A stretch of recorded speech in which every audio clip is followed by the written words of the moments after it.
Hey, hey, hey, hey, hey. It's the Big News Show with me, Ben Bailey. Episode number 20. And we are live from Vic's Bar.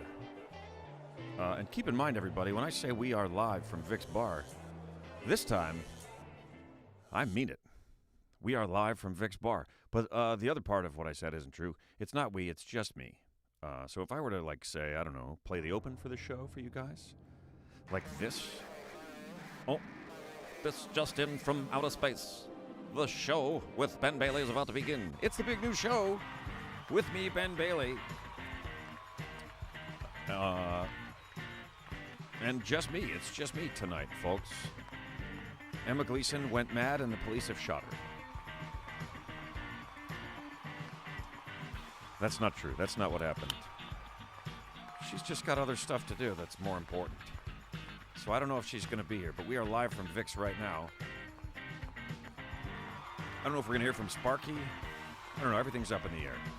I don't know if there's going to be any weird, wild, wacky Wednesday weekly world news or not, but we're going to hang out. We're going to chat. I'm going to chat it up with you guys. At the very least. So yeah, it's the big, there's not going to be the wise old man. The wise old man on the mountain, sadly enough, everybody, has moved away. There's not going to be basement riffs. This entire open is it's all just a pack of lies. There's the first one that's actually going to happen since the part that said it's me, Ben Bailey. Viewer questions, and that's because you guys are viewing and you're going to ask questions, I would assume. Geez, when will this open be over? We are going to close it all out with Sunday, I promise you that much. It is the Big News Show, everybody, with me, episode number 20. Let's do it.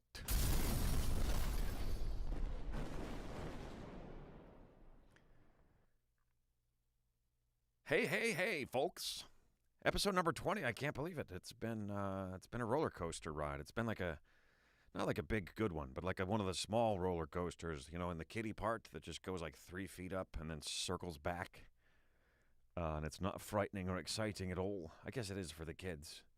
Don't get me wrong, I'm not saying this show is good for kids, because, let's be honest, I don't think it is, folks. But it is number 20, and I hope you guys continue to be entertained by this nonsense that we're putting out. And I've got to change from saying we, because it's not we tonight, it is just me. And I'm not going to keep you guys waiting. I know what you want. You want to drink your drink. So go ahead, everybody. It's a Cash Cab Drive-By. That means it's time for you to drink your drink. Be it beer, whiskey, be it water, be it wine. You take a sip of yours, I'll take a sip of mine. Huh, huh, huh, huh. Well, that was a new spin. I hope you guys liked it. It's a Cash Cab Drive-By, folks. We're toasting you and all the shit you've been through and all the shit you put up with. And you're still here, and you're still doing it, and you're taking the time to hang out with me tonight. I appreciate that. So, cheers to you.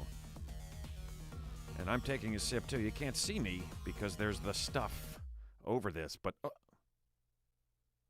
busted. I'm about to take a sip. Cheers, you guys. Episode number 20. Appreciate you. In honor of Emma not being here, I'm going to do her favorite segment where I tell you guys some stuff about the number 20 because it's episode 20. Get it? It's episode number 20, so we're talking about the number 20. And I haven't even looked at this yet. This just came in from the home office in Tahlequah, Oklahoma. That's homage to somebody. Anybody know who it is? It's David Letterman. It's the great David Letterman. He used to say that. Everything came from the home office. And I'm going to see if I can get the chat going here so I can see you guys. Oh, hey. Oh, no. Now I'm interrupting myself. I have to turn down the volume on the device on which I am watching the program. Hey, everybody. Cheers, y'all. What's up, Elizabeth and Chooch and Kevin and Raphael and Abyss Miniature Studios? Welcome. Abyss, I don't know if I've seen you out there before. Welcome. Connor McLaughlin, Con, James Payne, what up? Spin the wheel of insanity. That sounds like a risk I'm not ready to take. Guys, is this awesome? I'm live with you. We're chatting. It's like the old days, but with a different backdrop. By the way, this is the real studio behind me. on previous episodes, it's been green screened. Hi, Elizabeth. And it's, what are you talking about, Con? Tony Stewart's old Home Depot NASCAR number 20. I don't know what that means, but I like the sound of it. I guess that was his number. Okay, now I'm catching up. Okay, all right, I understand. Yeah, Letterman used to always say, from the home office, and it was often someplace weird and different. One of them was Tahlequah, Oklahoma. So yeah, I haven't even looked at these. It's 20 terrific facts about the number 20. And it's from the fact site, so you know it's true. I haven't checked it at all. Don't count on me on any of this. This is just conversational, everybody. Don't go out and bet your life on what I'm telling you. This is fantastic, isn't it, Laura? Hola, Mark G. What up? This is great, you guys. I feel so good to be live again. I got to tell you, if anybody out there was thinking over the last several episodes, like, wow, what happened? This show sucks now. Then I was with you. And I think it's because I was just something was lost from it. I like the idea that we're live right now. It brings an aspect to it for me that I enjoy. And to that end, I think I'm going to blow it up. Oops. Boom! Blowing it up. What's up, Brian Smith? Howdy. Yay, the old days. That's right, Marta Weller. That's right. It feels like the old days. It has that. I'm already feeling like this was a good way to go. And I said I'm going live, and Emma was like, "Forget it. I'll never go live. No way." And she walked out. It's not true. You guys knew. You knew I was kidding. You must have. I feel like you did. Okay, could we get to the number 20 already, Ben? You're going to kill an hour before you even get to the first segment. 22 people watching. Come on, man. Let's work on that. Spread the word, folks. Got to be hard to pull off live. Chooch, what are you talking about, man? I need your support now. I don't need negativity. I know what you're saying. It's fun. I'm having fun. I got new software. And it's seems to be way better so far than the old software. And it's completely free. How about that? So over the ages, people have attributed many facts to numbers. That doesn't have anything to do with the number 20. That's just the top here. The number 20, let's see here. Oh, the number 20 means a score. You could say, if you say a score, like 407 years ago, that's 4 score. That's 4 times 20. 80 years, 87 years ago. If anyone was wondering what Lincoln was talking about for all these years of your life, 87 years ago, that's what he was saying. 4 score. I don't know if he spoke that way. I never met the guy. But in my head, he was always like, 4 score and 7 years ago. That's how he does it in my head. And believe me, Lincoln is talking in my head all the time. The number 20 is the score. It is the chemical. This is the part that Emma's really going to be upset that she missed, where I say the atomic number for which element. She loves this part. It's calcium. The atomic number for calcium is 20. An interesting thing about calcium, it is actually a metal. How about that?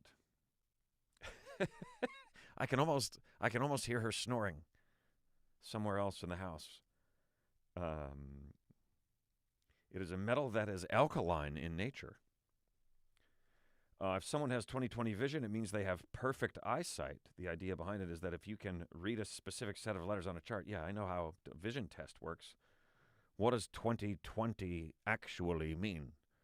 I know what it means. This just in, folks. It means the worst year in the history of the world. Metric equivalent of 20 feet. Oh, there it is. A chart at a distance of 20 feet. So you could name all 20 things that you see while 20 feet away from the chart. I never knew that. Chocked with interesting facts. Great work, home office. What? Who is your daddy and what does he do? Kindergarten cop. Connor. Nailed ya. I have 20/20 vision. I don't. My vision is not great. I'm one of those. I'm now like an old guy who's supposed to wear glasses but won't. I'm so stubborn that I'd rather be blind and walk into stuff than wear glasses. It's not true. It's not that bad. I can read stuff. I just have to hold it 36 feet away from my face. And then I can focus on it, but it's so small. A 2020 is something different altogether in the game of cricket. It's a specific variation of the game of cricket. A 20, the word 20, and then the number. So 20 and then 20. A 2020 is a 2020 is a variation of the game of cricket where each team is only allowed to play for 20 overs in total. So, and I know that everyone here in these United States understands that perfectly. All I had to do was say that, and everybody knows exactly what that means.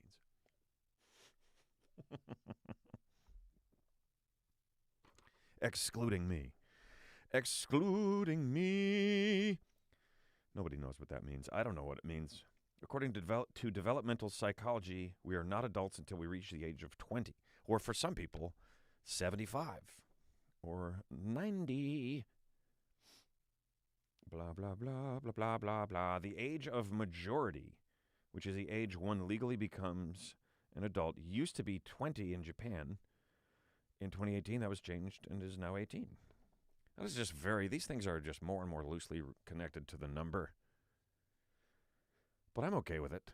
I'm getting some, interestings. I like that. I like it. Thank you. Thank you, thank you, thank you. There are a total of 20 different possible moves that you can legally play at the beginning of a game of chess. Didn't know that. That's kind of cool. I knew there was one you could do. The Queen's Gambit. The Queen's Pawn opening. I know a couple. I tried to play chess for like a minute. And I was like, yeah, that's enough of this. It's too hard. It's too much to think about. And people are like, yeah, it's like you're fighting a war. Like, yeah, I don't want to be fighting a war. Is there a game that feels like sitting by the pool? Because that sounds good to me. Have you ever picked up a Rubik's Cube and struggled away at it for hours on end? Excuse me. This sounds like the beginning of an infomercial for a thing that'll teach you how to do the Rubik's Cube. Have you ever picked up a Rubik's Cube and struggled away at it for hours on end? Turns out that the Rubik's Cube can always be solved in 20 moves or less, no matter how mixed up it is. Do we believe that? Are we believing that? I believe it. I'll believe it. Because you get to 19 and then you just pull it apart and put it back together with the cubes in the right order. That's how frustrating that thing is. They built it in that you could smash it and fix it. So that people wouldn't just say, you know what? Fuck this thing. I've been at it for like a month. And then there's always one kid. I was in like middle school when the Rubik's Cube came out, and it was tough. I got to where I could get one side pretty quick. And then I knew that there was like a formula for that one side, and then two, and then three, you know what I mean? But then there was one kid at school who was just like, and he was just done. And we were like, wow, he's a genius. I don't know how he's doing. I have no idea. He might, who knows? Maybe he is a genius. It's been long enough. We could look up what he's done and find out if the Rubik's Cube is a good predictor of one's ability to succeed in life. Chess is too strategizing. It is. You're right about that, Marta. That game, it's always strategizing against you. No chess for Elizabeth. People are chiming in. Knight to poolside bar. Checkmate. Bacon bits. You get one of these. Boom! Kevin's Bacon Bits. Knight to poolside bar. Blowing it up! This is great, you guys. I'm actually having a good time again. Can you tell? I'm in such a good mood that I might invite the tech guy to come back next week, just so I can slap his face. That son of a bitch. It's proven for Rubik's Cube that it can be solved in 20 moves or less, says Raphael Warrior Hamato. That is exactly what I just said, okay? So if you're going to report stuff, don't just report things that I just reported, okay? Thank you for chiming in and backing it up. Rupert from Dirty Rotten Scoundrels. I didn't see the beginning of that. May I use the bathroom, please?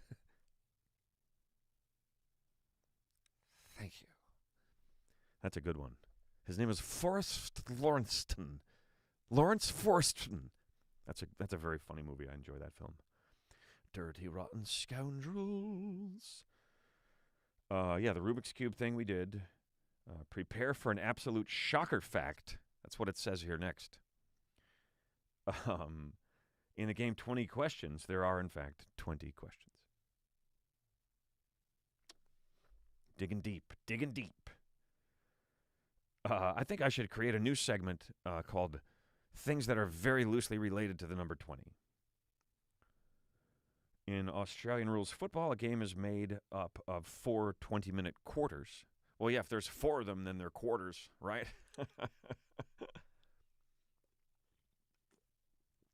That's why the periods in a hockey game are called periods, and I just took a drink, and so should you. It's a cash cab drive-by number 2. Drink your drink. Sip your beverage, people. Sorry, Chooch. Am I busting someone's balls hard? I'm flying off the handle. I'm going off the cuff. Be it beer, be it whiskey, be it water, be it wine. You take a sip of yours, and I shall take a sip of mine, and we'll call it a toast. Cheers, everybody, to you and your loved ones, and all you do and all they do, all that you don't do and all that they don't do, and none of the stuff that you both don't do. Cheers, everybody. By the way, I brought a few things to the bar with me today that I thought we might have missed. One of them, bobblehead me. What's up, little Ben? Welcome back. Welcome back to the show. Number 2.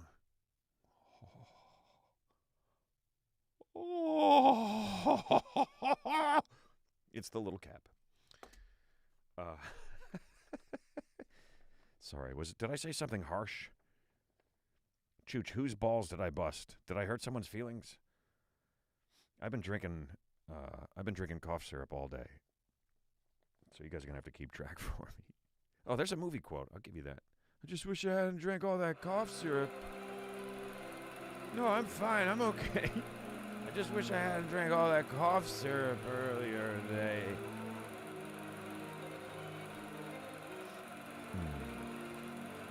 It's the best hour of the week. Booty dance. It was happening. I knew it was going to happen.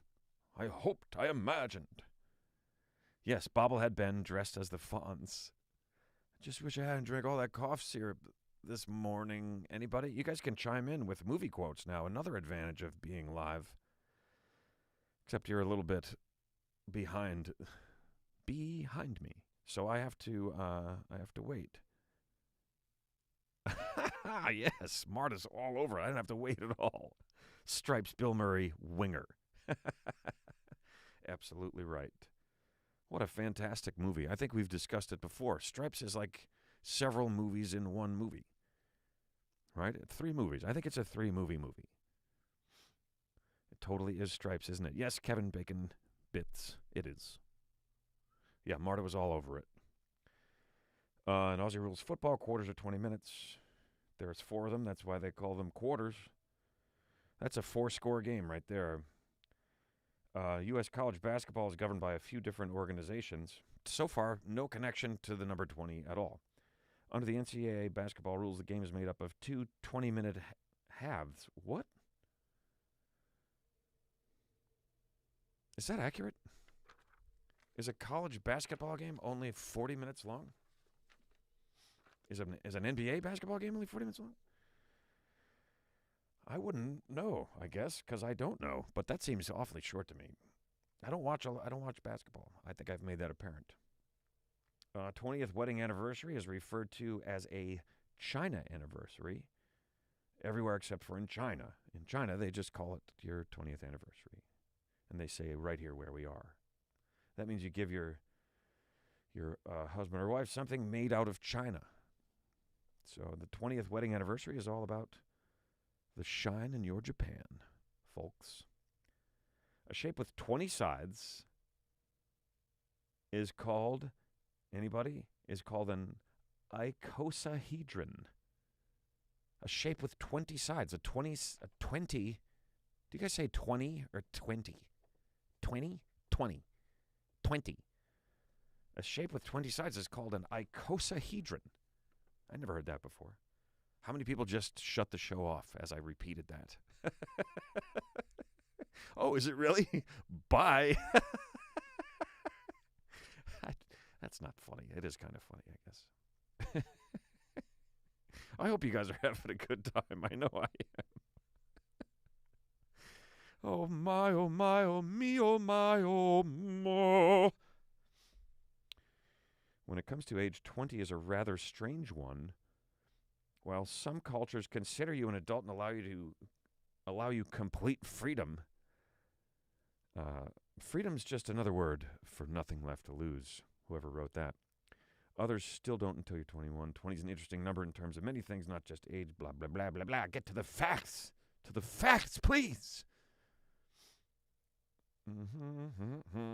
Yeah, I don't think there's anything else good in here.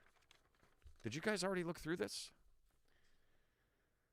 Before the rules were changed in 2011, 21 was the amount of points required to win a game of table tennis and badminton.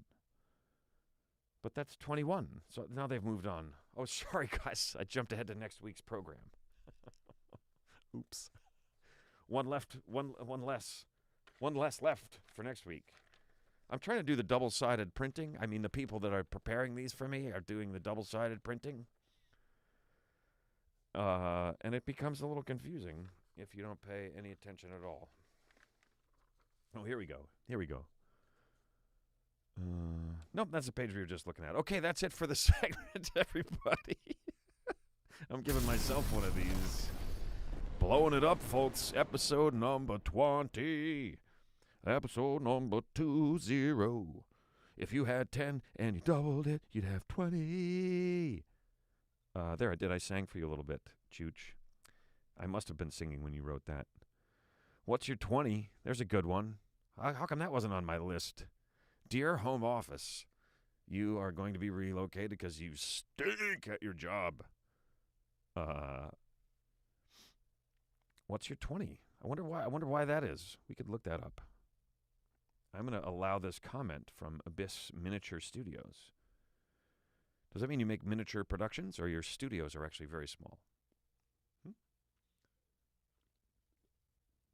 All right, I have a question for you guys. Do you prefer this background behind me, which is actually a live shot of Triple B Studios, which we use the plural because it sounds very impressive, but really just this one room. It's the only studio that we have.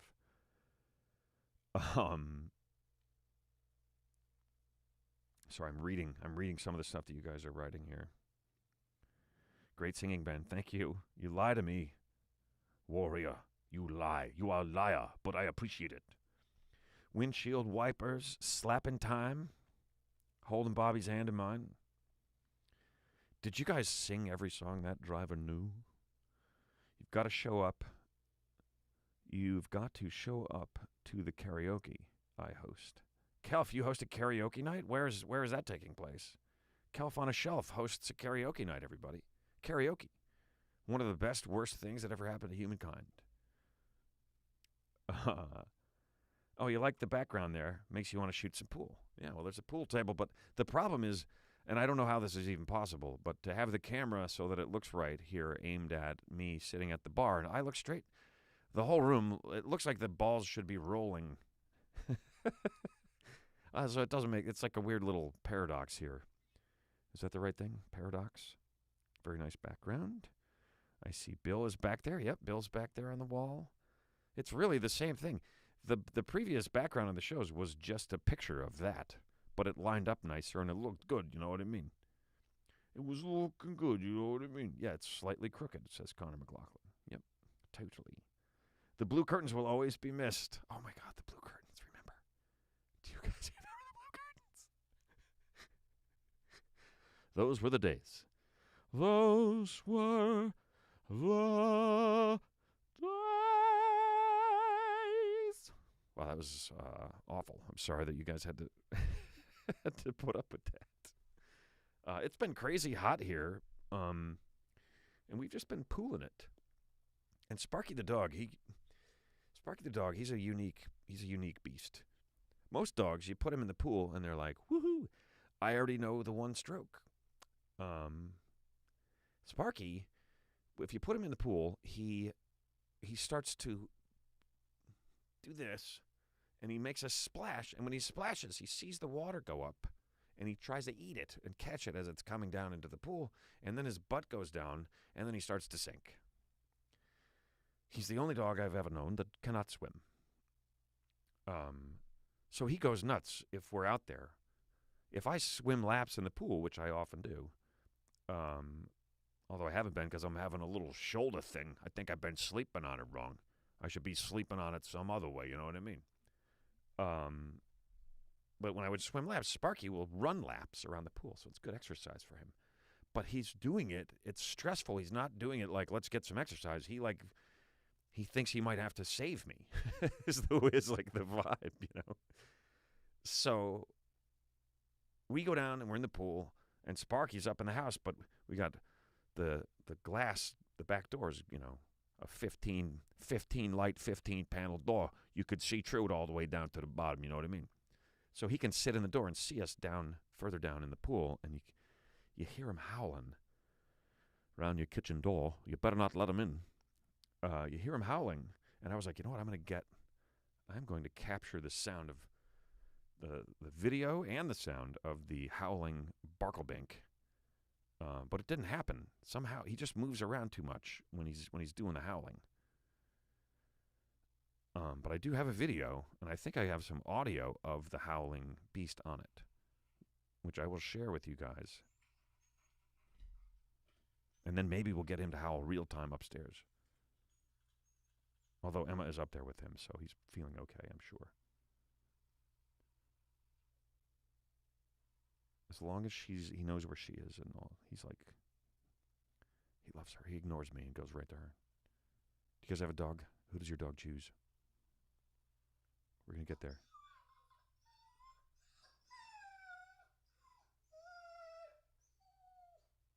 This is when we were out. I just put the phone on the counter.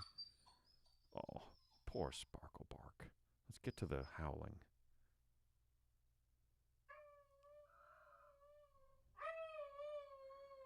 There it is. You guys finally get to hear what a real Sparkle howl sounds like. So no Emma tonight. But it sounds like a whale. He sounds like a giant sperm whale underwater. Oh, Mr. Sparklebark. Yeah, because you don't want him falling in the pool. Because he can't swim. His dog can't swim. But he knows he doesn't go in anymore. He didn't like it. He doesn't swim anymore. I think it's a dog thing. I had a previous dog known as the Magic Floof. Yeah, that's right. And she would go crazy whenever I went swimming in a pool. The same kind of thing. She thought she had to save me. And she would just back and forth on the edge and slipping to the point that she's like almost going in after me. You know, even when I'm like right next to her, I'm like, I'm fine. It's okay. Look, I'm okay. You know, they're just like, you need to get out of there, man. You need to get out of there. It's too dangerous. You're crazy, man. Get out of there. So Spark stays in. And he howls. And for that reason, you guys got to hear it. You were allowed to hear it, folks. Oh, Stripes is a great movie. It's 3 movies in one. There's the opening where Harold Ramis, his character, convinces Bill Murray, Winger, to join the army. He's having like the worst day of his life. He loses his job. His girl leaves him. And he's like hit bottom, and then Harold Ramis is like, let's join the army. And he's like in a moment of ridiculousness. He says, yeah, okay. And then they're in the army. And hilarity ensues. And then there's like a whole movie in them at basic training, which like wraps up when they make it through graduation, even though their drill sergeant was injured during basic training. And then they like go and fight a small scale war. It's like any one of them is like a pretty good film all by itself. And speaking of Harold Ramis, one of my favorite directors, Harold Ramis, R.I.P., Mr. Harold Ramis. There is a new real new to me anyway, Ghostbusters movie called Ghostbusters Afterlife. That's pretty good, man. I think it's geared a bit more for the young folks, but it's pretty good. It's got some of that movie magic feel to it, and there's some good surprises. I enjoyed it. I was like, I'm too old to be liking this as much as I am, but it's good movie fun. So yeah, I would check that out if you guys are fans of Ghostbusters. Harold Ramis was great, indeed. Indeed he was, Marta Weller. Tactical Assault Winnebago. Let's do another Stripes quote. You already know what it is, but it's fun. Where the fuck's my truck? Where the fuck's my truck? These men are exactly the type of go-getters I want working on my new EM50 project in Italy. There's so many great ones. So many great ones in that film. But yeah, so I don't know how it is where you guys are, but it's been hot, and we have just been kicking it. Just like laid back pool days already. Like summer, officially, summer has just begun. And we're loving it, man. Some summers, I feel like we never really get into it. You know, we never quite get to that, like, summer days by the pool vibe. You work because there's always so much to be done. You guys are homeowners, a lot of you, right? If you have a property, I don't care if it's how big it is, how big or small, it's insane to try to keep a place up. Like, we lived in apartments forever. I always lived in apartments. I never really knew. You know, when I was a kid, I lived in my parents' homes and didn't have any real idea of what it took to maintain them because they just did it, you know. And then you get all, like, lived in apartments. I'm older. I'm living out on my own. And you see a super, and he's got like 70,000 keys on a ring. And you don't get it. And then you own a home, and you have so much equipment and so much stuff just to manage the property. You're like, no wonder. Like, it's crazy what it takes. So some years, we're just doing that so much that we don't, it's like it feels like we never get to the pool. We look at it from the kitchen and go, look, oh, that's a nice pool out there. We should swim in that. We should swim in that thing sometime. Nah, we don't have time. We've got stuff to do. We gotta keep unloading and reloading the fucking dishwasher. Feels like that's all you do sometimes, doesn't it? But we have gotten to it already. Like, we've been out in the yard a lot already, and we've been swimming. And today I had one of those, like, in the pool days where I felt like a kid. I was just, like, doing flips and, like, floating underwater and just reveling in how awesome it is to be swimming. So I recommend that to all of you guys.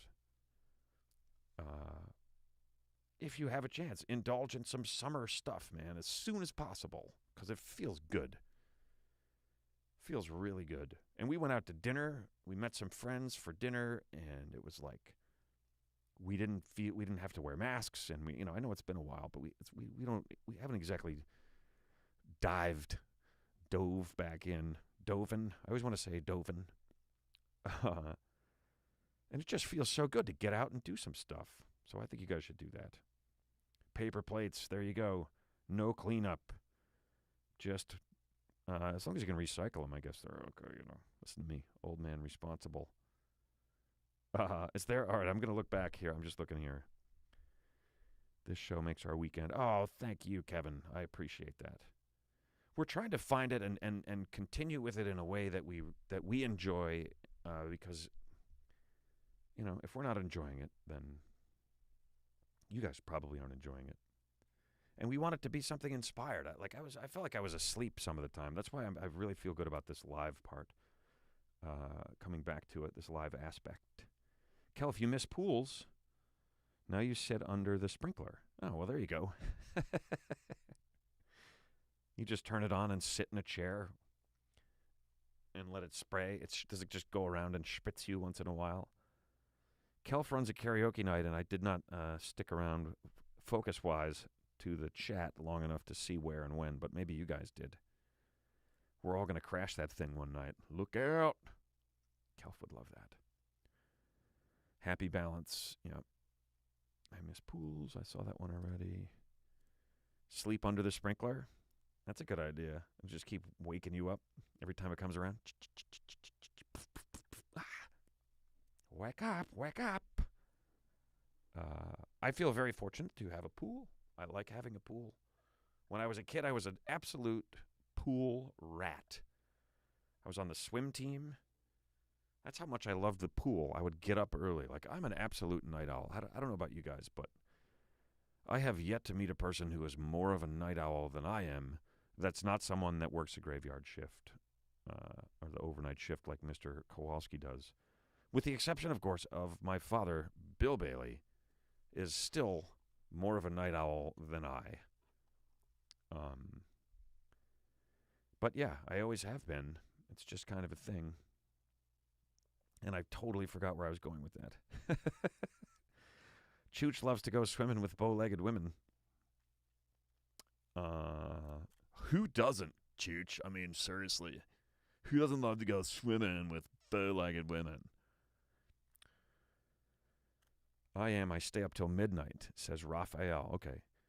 When you go to bed, Raphael, I've got 4.5, 5 hours to go before I go to bed. And that is not a bragging rights kind of thing. I'm just kind of like, I'm just up at that hour, man. 11 o'clock is when I'm like, let's do this. I'm ready to do something. My juices are flowing, and I'm firing on all synapses. I'm ready to attack a problem, and the whole world is asleep. I'm trying to get better at it. But to be fair, I've been trying to get better at it for like a very long time. Oh, I forgot I have this show logo that I can put up. I haven't been doing it at all. There it is. It's the big new show, episode number 20, everybody. Yes, I am a night owl, which is an interesting term. Because you could just say I'm an owl, and that includes the nocturnal part. Right? But it sounds better, night owl. Just owl. What kind of bird are you, man? I'm an owl. Woo. A lot of who's coming in. Oh, no, it's Ben versus Owl all over again. Marta Weller, you usually go to bed around 2 a.m. I'm surprised by that. You, too, are a night owl. And Spinal Abivity used to work till 2 and sometimes 4 a.m. years ago. Kelf, wow, you guys, you know what? Are you guys a bunch of night owls, all of you? All of yous. My dad used to call me a vampire. My nickname in college was the Count. I would often still be up and have breakfast with my buddies who were getting up to go to their first class. Sunrise is the best time, says Kelf. So you stay up for it, or do you get up for it? That's the difference, right? Owls can be awake in the day too. Kelf, don't mess with that. You don't know what that means to me. Yeah, I guess they could. Damn that owl. Perhaps the bird was unhappy. I'm about to take a sip, so you guys should too.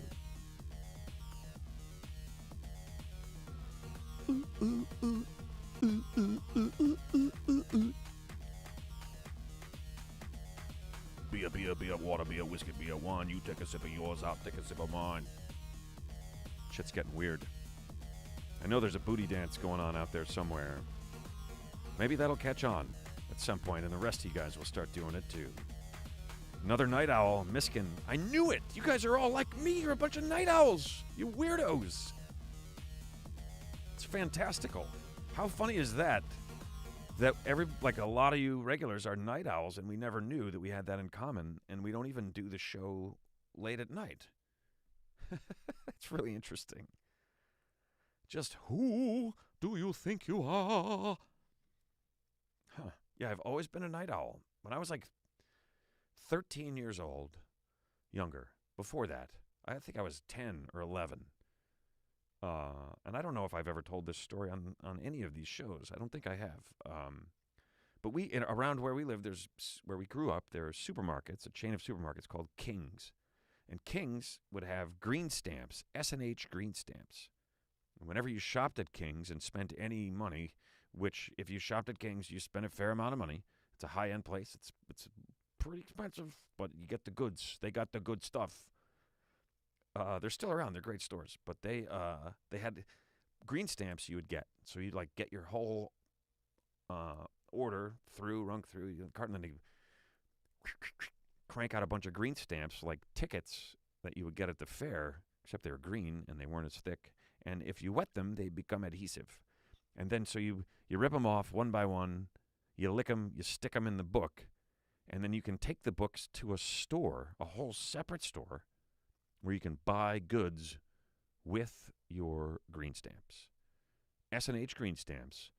And we had a store right in our town. Back when they used to have stores in towns, we had a store that you could go and you would shop with your green stamps. And so we saved up. We would go shopping and help my mom, and we'd load up the cart, and she would say, here's the green stamps. You guys save them up, put them in the books, and eventually we'll go to the store and you guys can get something. So we saved up forever. I mean, like every time we shopped for years, a couple of years, we saved up these stamps until we had a stack of books of stamps, like huge. We had a lot. And we went to the store, and we decided together that we would get a black and white television set, a 12-inch or 13-inch black and white little TV. And we were ecstatic. And we got it, and we brought it home. And it was decided that it would be in my sister's room, and I was livid. I'm like, I saved up these things. I put them I had green, sticky, somewhat minty tongue for a week after we put the damn things in the books, too. How come the TV goes in her room? Really, it was because she was older and there was no real way to decide. And we had another TV that everybody could watch. And we even had a little TV on top of the fridge in the kitchen. I think so that my father could watch tennis while we were eating dinner. I'm not sure if that's true, but maybe, because he was a tennis nut. Oh, still is. Love to watch tennis. But so, this is going somewhere, don't worry. We got the little TV. It went into my sister's room. I was furious about it. Complained about it. When can I get a TV? My father told me that I could have, he said, you can have the TV that's in the family room. I said, really? And he said, yeah. I said, awesome. So he bought a new TV, which he was already planning to do, and he gave me the old TV. And I put it in my room, and it lasted like a week, and then it died. And I was, again, distraught. Oh, no, I had a TV. Now I don't have a TV. And I went to my dad, and I said, I want to get a TV. I need a new TV for my room. And he said, you can get a new TV for your room whenever you want. And I said, okay, great. And he said, okay, great. And I waited around a while, and I kept saying, when am I going to get my new TV? And eventually he made it clear that I could get a new TV for my room whenever I wanted to, meaning when I could make the money and get the TV. Little play on the words there. And I thought, all right, well, I was kind of mad because I felt like I had been tricked. But I was already working. I was already doing stuff, making money, so I saved up a little bit of money. $4. I already had $4. I was walking that same week. I was walking, and there was a garage sale at the neighbor's house. I'm like 10 years old. They got a huge, like, 35-inch floor model black and white television, like the huge thing. It's the size of a Volkswagen Beetle. And I buy it. This is a few days later for my dad saying you can get a TV whenever you want. I buy this giant television. It's old, but it's got, big speakers built into it, and it's a huge thing that sits on the floor. So a few days after he tells me that, I come walking up the driveway. I got this huge TV, bigger than the new TV that he bought for the family. I've got it on a wagon, and I'm trying to get it up the driveway. He figures out he's got to help me get it into the house. We get it into the house. We haul it up. We get it all the way up to my room, which is the smallest bedroom in the house. And the TV's so big that I could put it in my room along with my bed, but there's no way then to get to the other side of the bed. And you can't see the TV because the screen is right against the foot of the bed. That's how huge it is. And the room was very small. So it is then decided, well, we can't just make him get rid of the TV. And there's a little bit of my mom like, well, you told him he could get a TV. You know, you messed with him, and then and now look where we are. So I ended up getting the biggest. I went from the smallest bedroom to the biggest bedroom. Didn't have its own bathroom like the master that my parents were in, but it was this attic bedroom, and it was huge. And I ended up with this giant room, which I basically filled with fish tanks, and like I had it divided into 2 separate rooms, and it was where I grew up in that room basically. So much fun I had up in that room, and it was like my own house.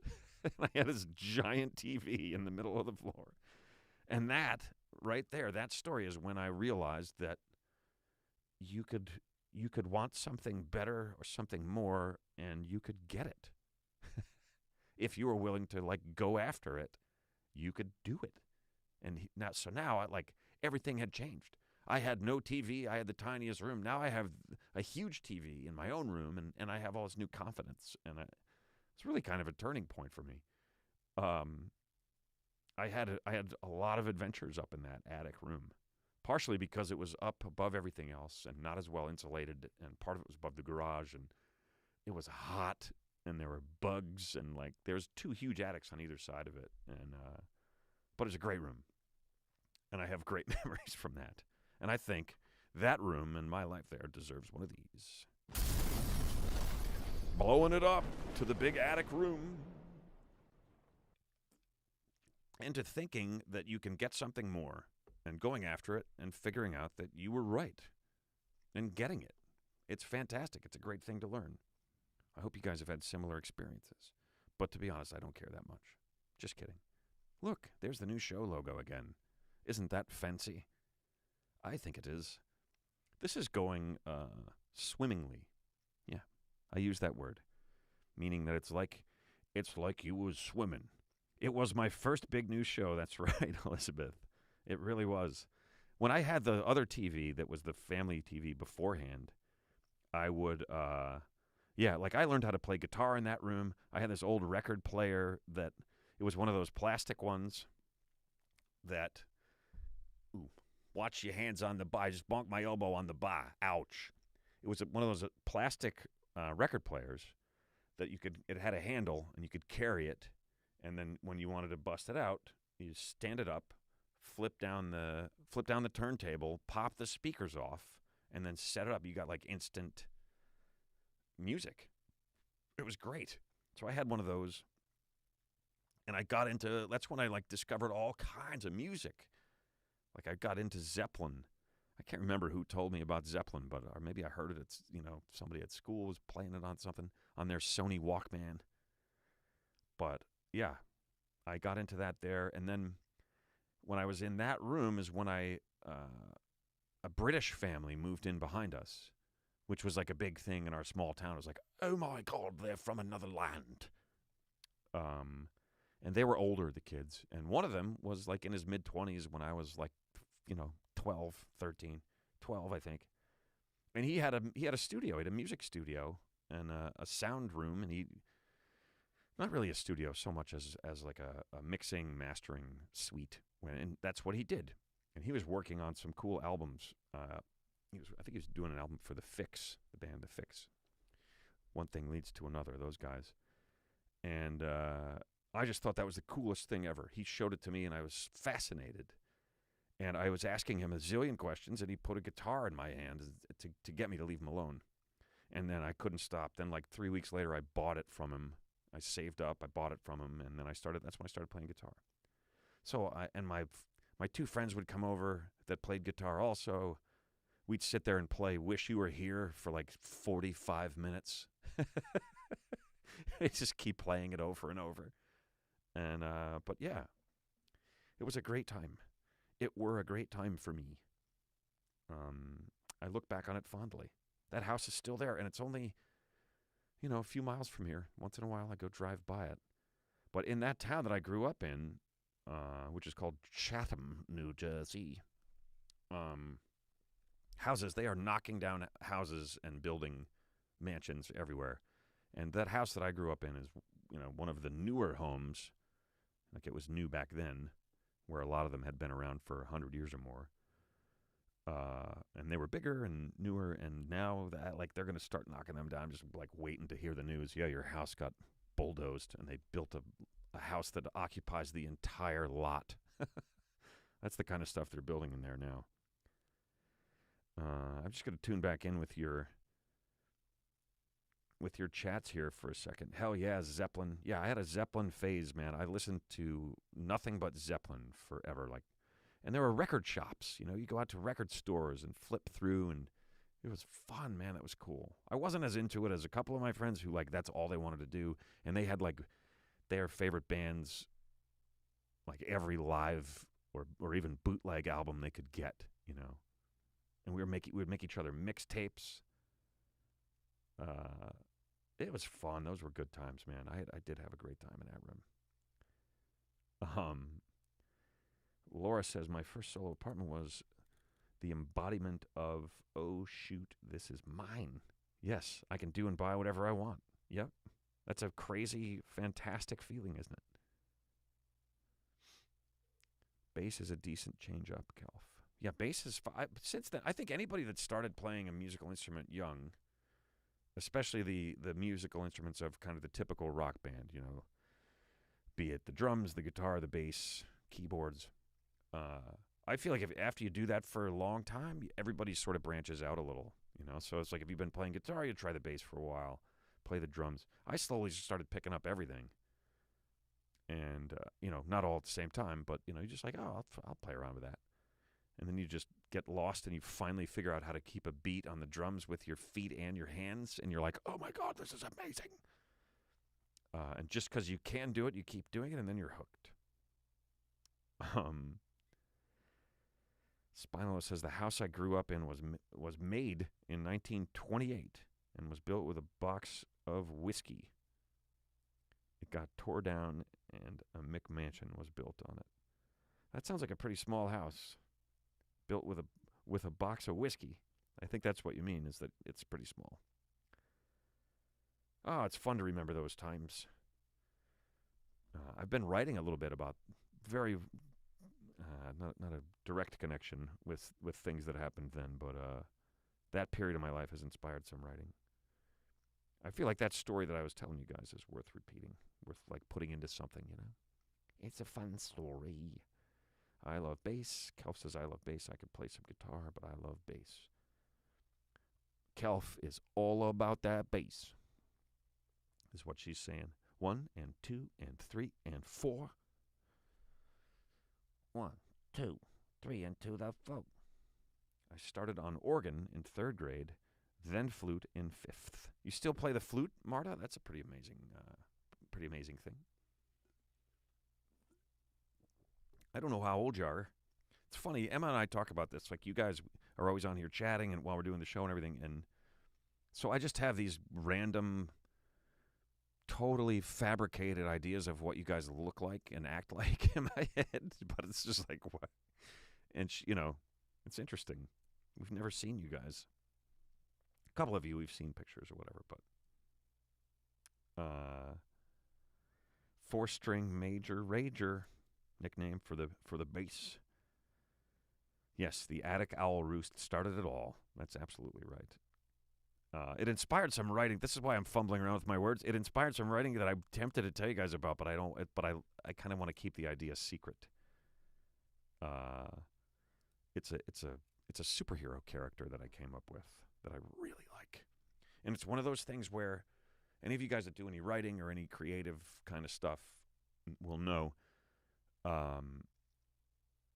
When things just fall into place, when you start to work on something and trying to create something, and then it just keeps coming, and you're like, oh my God, this must be right. That's how this writing project went for a while. I haven't tuned into it in a while because I've been working on this other thing, which I can't really tell you guys about yet either. I got all these really kind of awesome possible, potential things coming up that I don't feel like I can share with you guys yet, but I will. And believe me, there are things coming. And we are almost an hour into this show already. Holy shite. I better show you guys the web scroll. If you guys want to go to my website, you can find out where I'm going to be. I'm back on the road, as it says. I will be at the D.C. Comedy Loft in Washington, D.C., July 28th through 30th. The fabulous D.C. Benny will be featuring there to hang out. He doesn't need to feature. He's a headliner, too. Tacoma Comedy Club in Tacoma, Washington, August 12th and 13th. Ridley's Comedy Castle, that's in Royal Oak, Michigan, the Purple Place. And that's November 11th and 12th. And then Appleton, Wisconsin, December 2nd and 3rd. While you're there, go up to the top right and click on the Shopify page. You guys can go to the Shopify store. There's all sorts of fun stuff on there. Buttons, hoodies, bottle openers, mugs, phone cases, underwear, trucker hats, big new mugs from the big new show, beer cozies, pint glasses, blankets, pillow shams, some cool t-shirts, a sparkle bark puzzle, an eye mask that says, "Please let me sleep." Somebody bought one of our Be Good to Each Other shirts, which I'm really excited about. Remember, guys, thank you very much, blah, blah, blah. Blah, blah, blah just gave me $10. Thank you. You kind of blah, blah, blah says, what do you imagine I look like? Kind of a blob. You look like a blah, blah, blob. Sorry, I don't know what that means. I hope it didn't offend you. I don't know if I have one for you yet, blah, blah, blah. Remember, guys, if you buy something on the Shopify store, which a lot of you guys have, which is awesome, I really feel good every time, a percentage of the money goes to Share Our Strength, which is aimed at providing hungry people here in the United States with food as soon as possible. So you guys buy something, money from that order goes to them, and that helps somebody get food as soon as tomorrow. On top of that, I have it set up so that every time an order goes in, a pound of plastic gets pulled out of the oceans. And I just got, you guys are going to be surprised by this number, as I was. I just got an email from them, and so far, through our setup here, 56 pounds of plastic has been pulled out of the oceans because of you guys buying stuff from our Shopify store. So, wow. That's fantastic. That made me feel so good. So thank you guys for that. So yeah, that's it for the promotional stuff. The usual, guys, if you want to subscribe, that would be great. Subscribe to the YouTube channel here. Like it, share it, pass it on. Tell somebody about this show that we do every Sunday, which we're going to keep doing. I'm going to try to do this live. I'm going to try to keep this going, you guys. We'll do it live. We'll get Emma back in here. It's summer, man. Everybody just kind of wants to hang, which is really nice. So I hope you guys are getting a lot of that in your lives. Mark G says 6'2", brick blonde shithouse. I think you mean blonde brick shithouse. I'll allow that. I had to allow that comment. Yeah, isn't that amazing? Elizabeth is saying, "Wow, great job, everyone." Yeah, it's unreal. It's so cool that's even possible. Ben, every week doesn't need to be this is from ConCon, a produced show doing a shoot the shit session out by the fire pit works, for example. Well, thanks, ConCon, and I agree. But honestly, that's kind of what I'm doing right now is kind of a shoot the shit show. Shoot the shit show, not a shoot the shit show. You produce a shit show and then you shoot it. Yes, I am loving live. Chooch says, "Holy shite, live is tremendous." Yes, we will do it live. Fuck it. That's right. That's right, Jack Toller. And welcome.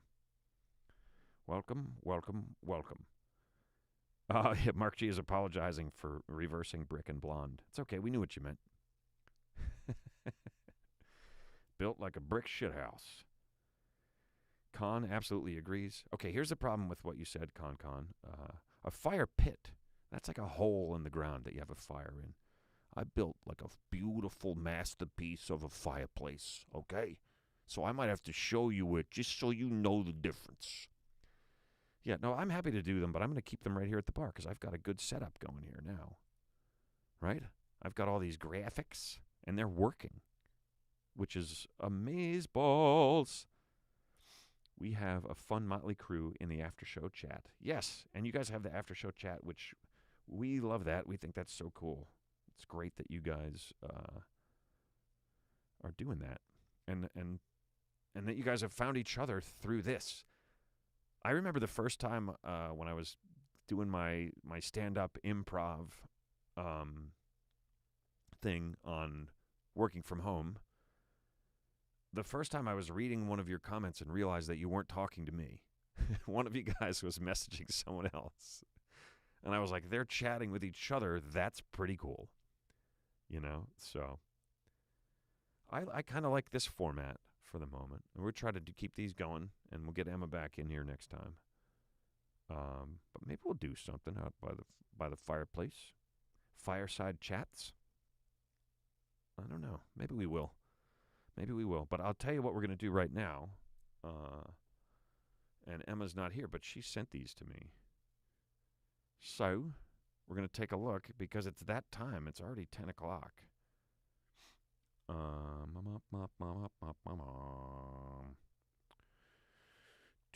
Oh, she sent me some news items as well. You guys, look at that. I didn't realize. Oh, yeah. Should we do a news item? Let's do one. Let's do a news item. What do you think? Ragnarok. Chooch says we're a Ragnarok bunch. You guys are Vikings? Everybody's a Viking? Oh, Marta was a honey gold blonde. Now it's silvery. Kelf, that's very nice. The people in the chat are some of the best I've ever met. Some of the best you've never met. I'm so glad you guys are liking it live. I am too. Yeah, this is gonna be the norm again, you guys. Producing the show and editing it and posting it and all that stuff, that makes the job, for every 90-minute show that we did, that was probably about, including the 90 minutes of the show, performing it and then chatting with you guys. It's probably about 6 hours of work to do that. To do it this way, now that I've managed to set things up again, and we can do it live and still have all the bells and whistles, which I don't know, but I feel like you guys don't care as much about those as I do. I know Emma doesn't care about them as much as I do, but now, like, when I say goodnight here, I'm done. It's already out there. I did it all in one go, and that's it. So it takes however long the show runs, and then I'm done. So this makes it a lot easier for me as well. Jake, what's up, Jake? Your shows at the Jukebox in Peoria have always been a riot. The way you interact with the crowd has made you one of my favorite comedians. Well, thank you very much, Jake Gerst, in Peoria. Thanks, man. I've always had a great time at that club there in Peoria. The Jukebox. It's a fun place, fun crowds. And Dan, the owner, is like one of the most diehard stand-up fans out there. He's a nut, but a great guy and a huge comedy fan, and he's kept that place going. So I'll be back there. If it plays in Peoria, it'll play anywhere. That's what they say. It's an expression. It doesn't mean actually Peoria. It means small town America. I mean, that's what I always took it to mean. Yeah, welcome aboard, Jake. Good to have you, man. You've only missed 120 episodes. Thanks for joining us. Just kidding. Glad to have you, buddy. Bacon bits. I'm trying to keep up here, and Chooch is happy. Fuck, yeah, we're doing it live. I assume you meant like a Boston with fork.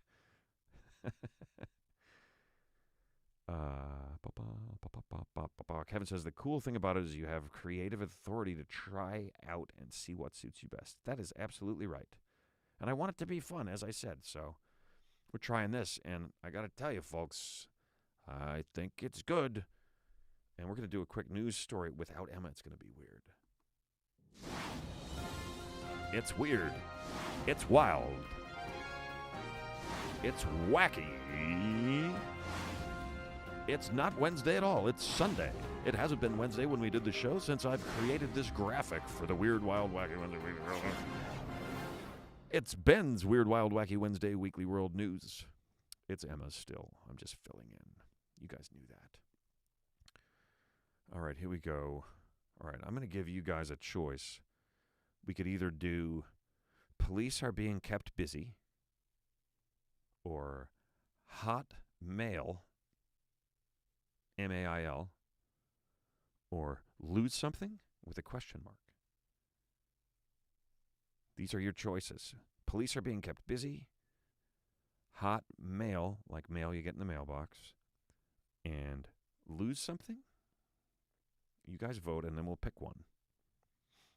You guys vote, and then I'll pick one. Regardless of what your votes say. We'll run it like a real-life democracy. Chooch says hot mail. Mark G says, fuck yeah, SB. Unrelated. I need a vote. Hot mail. Lose something from Marta. Lose something. That's two lose somethings. Lose something. Lose something. Lose, loose, loose. Are those all typos? Or you guys are voting for, I think we have a winner. It's lose something with a question mark. So I'll say it this way. Lose something. Lose something? I wish I had some music.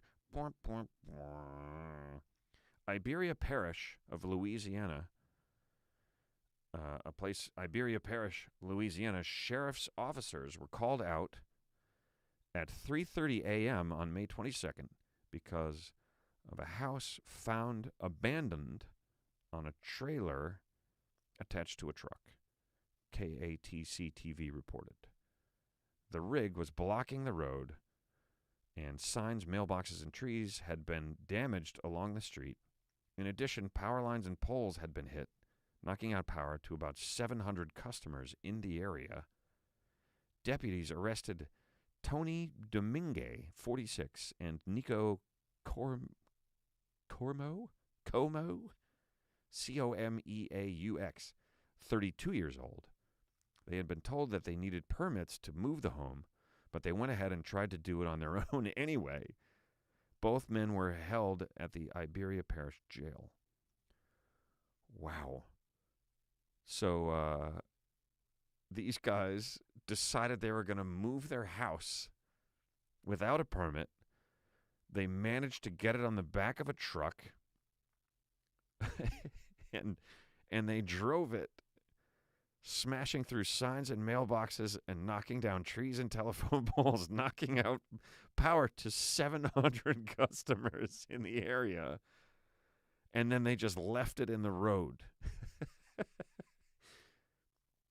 I am going to try to feel better about the goof-ups that I make when I've attempted a project that's maybe a little too ambitious here at the house. At least I didn't try to load my house on a truck and smash all kinds of shit and then leave it in the middle of the road. Wow, that is crazy. Oh, man. Okay, wait, you know what? There's a couple more here, but you know what? I don't want to use up all her news items. Lose something. Yeah, I lost my house. We were driving it somewhere around where 95 and Route 64 connect. We were dragging telephone poles and power lines and dogs and people, and just can't remember where I left it. Is it? You try to write down your address, but it's different. All right, good news story, babe. I know you're out there. I know you're listening. And I think we'd all like to say thank you. Well, that's crazy, man. I've done a couple of things without a permit, but wouldn't try to move a home. Maybe I would. Maybe I would. If I was alone, if I lived alone, as my boy Bill Burr pointed out in his act, you got to live with somebody, because if you live alone, there's nobody to go, dude, what the fuck are you doing? And you just do all kinds of shit you shouldn't do.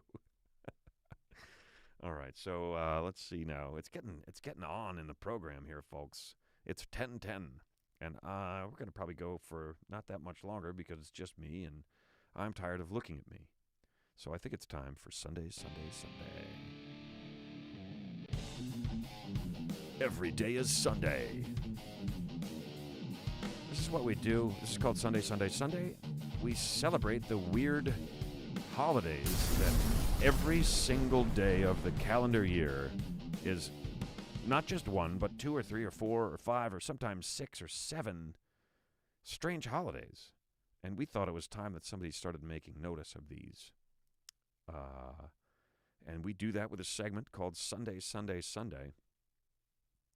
Let's see here.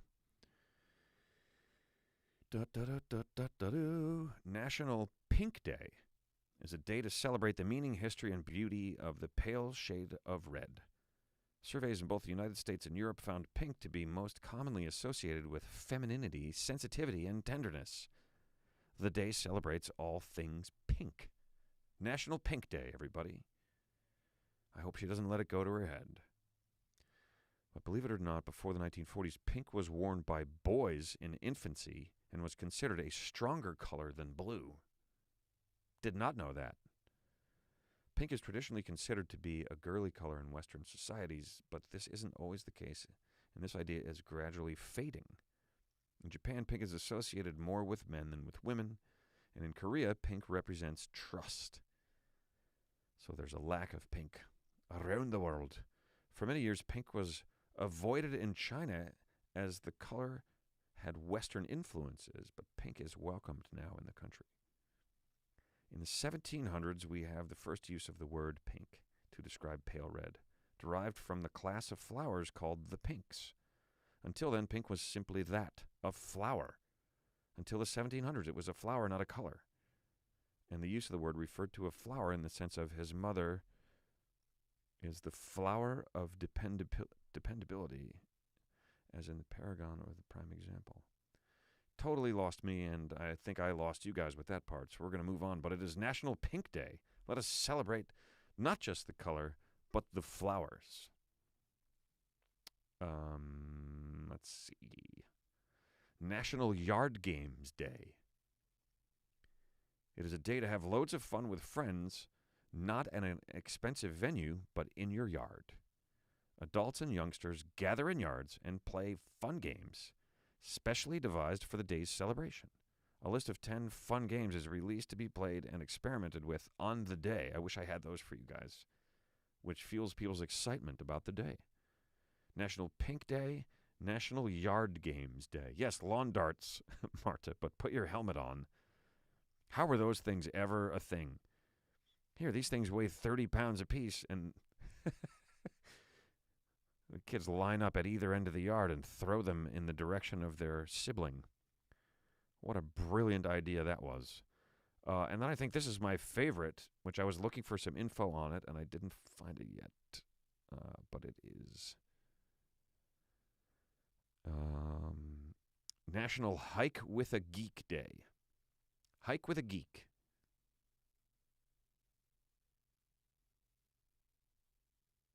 I think that means a day for everyone to hike with their favorite mini submarine. Big Geek and Little Geek. Who can tell me what movie that's from? Hike with your favorite submarine. Big Geek, Little Geek. Anybody? Anybody out there? It's not a quote, really, but it's from something. A film, and then we'll get on with Sunday, Sunday, Sunday. Chooch says, wait! Jarts were fire. Yeah. Jarts were a bad idea. Slip and slide, remember those? Those were fun. Make sure you get all the rocks out from under that thing, though, before you slide down it with your butt at 100 miles an hour. Hike up your skirt for a geek. Con, do you consider yourself a geek? Oh, no, it's not Hunt for Red October. Good guess, though. I believe Ramius is trying to defect. Some things in here don't react well to bullets. Nope, not Austin Powers either. It's pretty obscure, I guess. It's a well-known movie where people are underwater. It's a really good one, and it had some great special effects in it that I hadn't seen the like of in other films at that time. I could start naming people that are in it, maybe. Not Das Boot. Nope. not The Boat. It's not a submarine movie. All right, I'll start telling you people that are in it. How's that sound? We'll start with Michael Biehn, the guy who plays John Connor in the original Terminator movie. Is in this movie. The Abyss! Con got it. The Abyss. The Abyss is correct. Great movie. I like that movie a lot. I think it's very good. It's one of those that if it's on, I'm going to watch it. It's good. It's because they're very good in it, and it's a great story. Das goddamn Boot. Yeah, Waterworld. A classic. An absolute classic. All right, so those are our holidays. So wait, Con got it. Yeah, The Abyss. Directed by James Cameron. Ed Harris, Mary Elizabeth Mastrantonio. They're great in it. They're very good. Everybody's good in it. It's a good movie. National Hike with a Geek Day, National Yard Games Day, and National Pink Day. Let's do this. This weekend, one day only, you find your friend who's the biggest geek, and I mean he's got a pocket protector, he's got very thick glasses, and he never talks to anybody. Now you take him outside and you go hike with him because it's National Hike with a Geek Day. And when you get back, you can play some yard games in the yard. That's why they call them yard games, because you play them in the yard. And when you're done, you sit back and you look at those pretty flowers in the corner and wonder what color are they? Are they pink? I think they are.